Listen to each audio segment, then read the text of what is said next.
Hi, இன்னைக்கு நம்ம கோல்னா அப்படிங்கிற ஒரு ஹிந்தி வார்த்தையை மைம், தும், ஆப், ஹம், யஹ், வஹ், ஏ, வே போன்ற வார்த்தைகளோட வாக்கியத்தில் எப்படி அமைக்கலான்னு ஆங்கிலத்திலும் தமிழிலும் பார்க்கலாம்.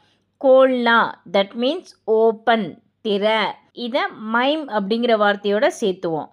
Mime that means I am, நான். இஃப் இட் இஸ் பாய், மைம் खोलता हूँ. गर्ल, மைம் खोलती हूँ. That means I open, நான் திறக்கிறேன். The next one is तुम. That means you, நீ. If it is boy, तुम खोलते हो. Girl, तुम खोलती हो.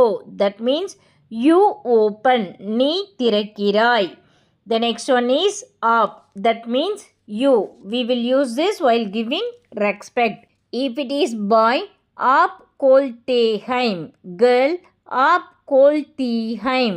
That means you open, நீங்கள் திறக்கிறீர்கள். The next one is हम. That means we, நாம். If it is boys, हम खोलते हैं. Girls, हम खोलती हैं. That means we open, நாம் திறக்கிறோம். The next one is यह वह.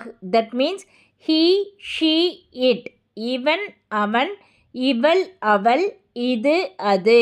Now we will see the sentence. If it is boy, यह खोलता है.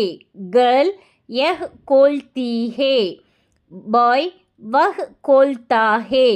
Girl, वह खोलती है.